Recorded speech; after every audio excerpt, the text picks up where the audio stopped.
매일 성경 묵상, 오늘 본문 말씀은 에스라서 10장 1절부터 8절까지 말씀입니다. 에스라서 10장은 이스라엘의 영적 회복이 어떠한 변화를 가져오게 되는지를 보여주고 있습니다. 우리가 먼저 함께 묵상할 말씀은 1절과 2절 말씀입니다. 에스라가 하나님의 성전 앞에 엎드려 울며 기도하여 죄를 자복할 때에 많은 백성이 크게 통곡하며 이스라엘 중에서 백성의 남녀와 어린아이의 큰 무리가 그 앞에 모인지라. 엘람 자손 중 여히엘의 아들 스가냐가 에스라에게 이르되 우리가 우리 하나님께 범죄하여 이 땅 이방 여자를 맞이하여 아내로 삼았으나 이스라엘에게 아직도 소망이 있나니. 1차 포로 기한 때 유다로 돌아온 이스라엘 백성들은 성전 재건에 헌신했지만 이방 여자를 아내로 맞이함으로 바벨론 땅에서의 세속적인 삶을 완전히 벗어버리지 못했습니다. 에스라는 그 죄 앞에 통곡했고 많은 백성들도 자신들의 죄를 통곡하며 회개의 눈물을 흘렸습니다. 그때 스가냐가 이렇게 말합니다. 이스라엘에게 아직도 소망이 있나니. 저는 이 구절에서 죄를 깨닫고 통회하는 자에게 소망이 있다는 묵상을 하게 되었습니다. 우리 삶에 소망이 있고 없음은 미래에 대한 큰 비전이나 계획 혹은 가능성이 있지 않습니다. 이 시대에 우리에게 소망이 있고 없음은 그때와 마찬가지로 하나님 앞에서 나의 죄를 자복함에 달려 있습니다. 회개가 없는 소망은 거짓된 소망입니다. 왜냐하면 그것은 하나님의 나라에 초점이 있는 것이 아니라 자기 자신에게 초점이 있는 것이기 때문입니다.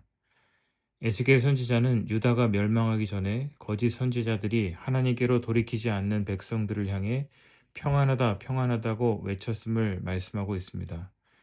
결국 끝까지 회개하지 않던 유다 백성은 바벨론에 의해 망하고 말았습니다.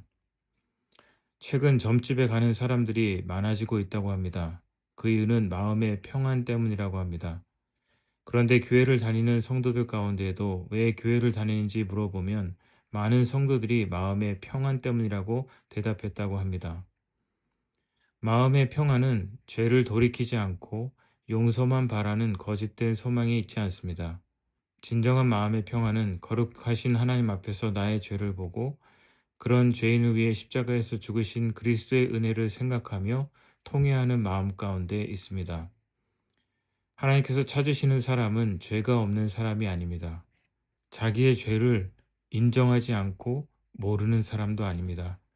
하나님께서 찾으시는 사람은 심령이 가난한 사람, 자신의 죄와 공동체의 죄, 그리고 민족의 죄를 가슴에 안고 통회하는 사람입니다. 그래서 오늘 첫 번째 함께 묵상할 메시지는 죄를 깨닫고 통회하는 자에게는 소망이 있다라는 말씀입니다.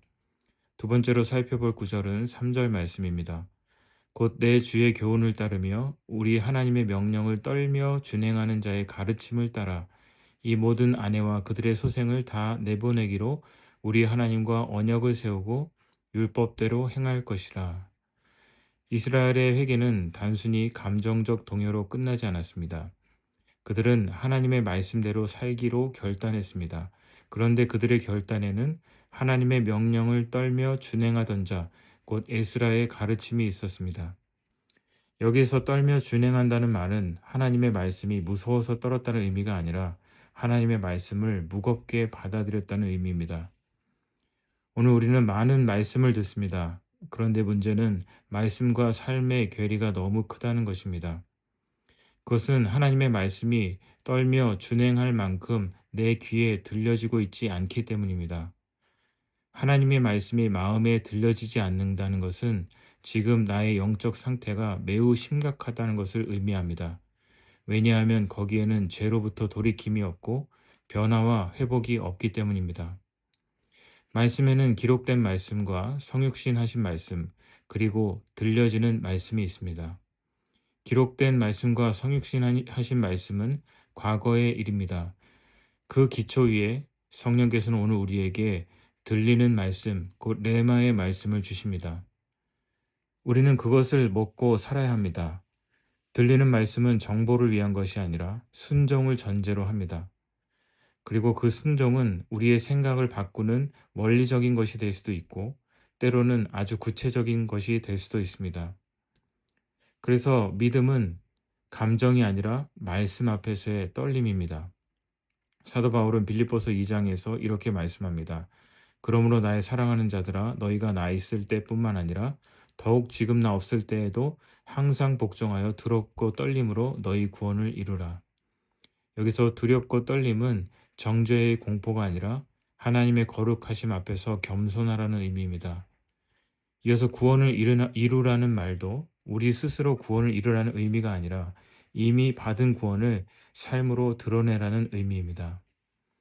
그래서 오늘 두 번째 함께 묵상할 메시지는 하나님의 말씀 앞에 두렵고 떨림으로 겸손하게 사는 사람이 바로 믿음의 사람이다라는 것입니다.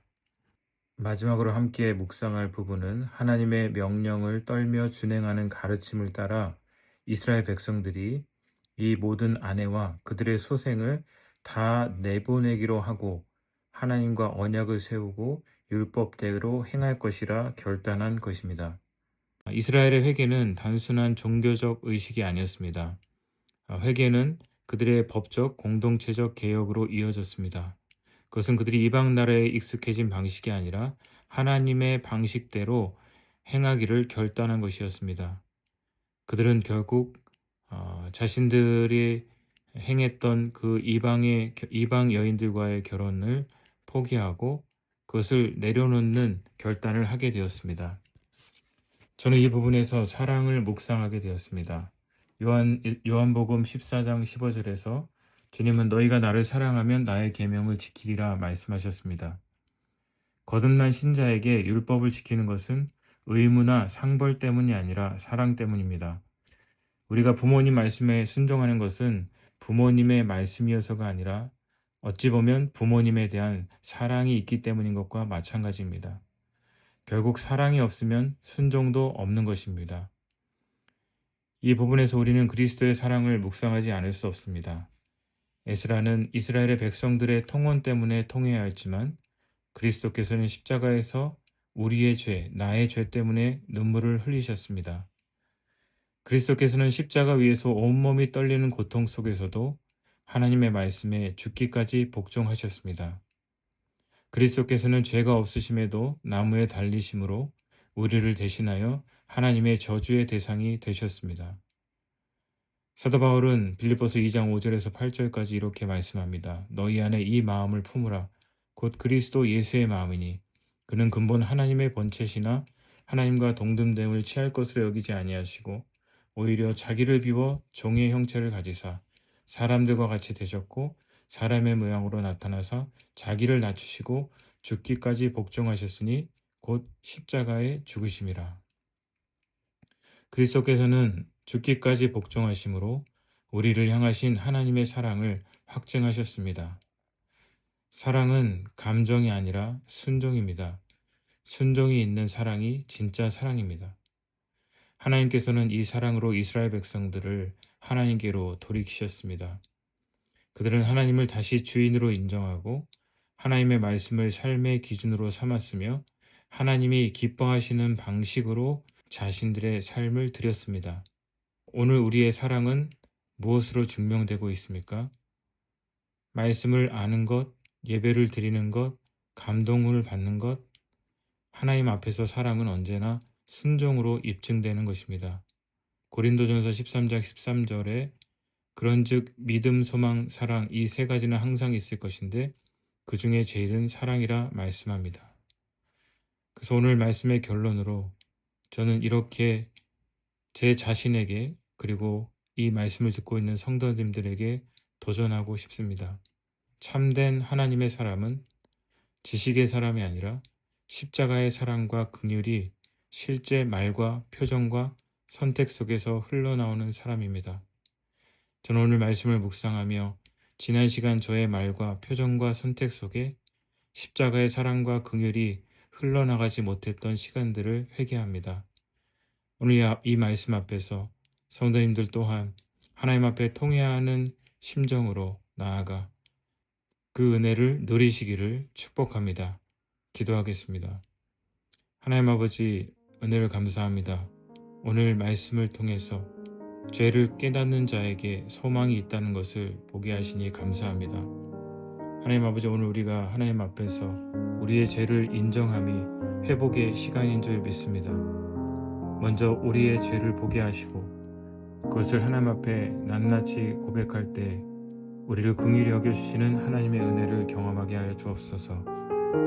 하나님의 말씀 앞에 떨며 준행하는 사람을 통하여 하나님께서 공동체를 회복하시는 것처럼 오늘 제가 먼저 하나님의 말씀을 무겁게 여기며 그것을 떨며 준행하는 믿음의 사람이 되게 하시고, 오늘 이 말씀 앞에서는 우리 모두가 내 방식이 아니라 하나님께서 말씀하시는 방식대로 우리의 삶에 어긋나고 잘못된 부분들을 다시 돌이켜 우리의 순종이 하나님을 사랑하는 증거로 나타날 수 있도록 도와주시옵소서.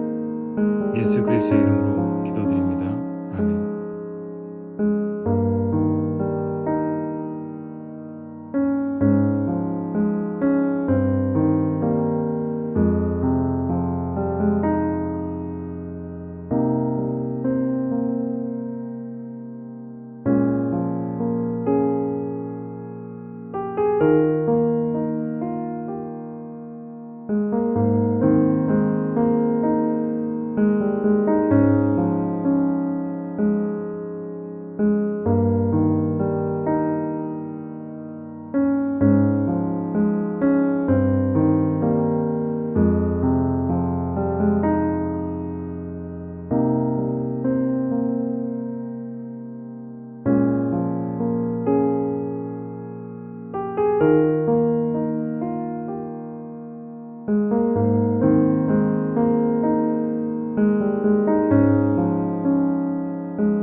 네.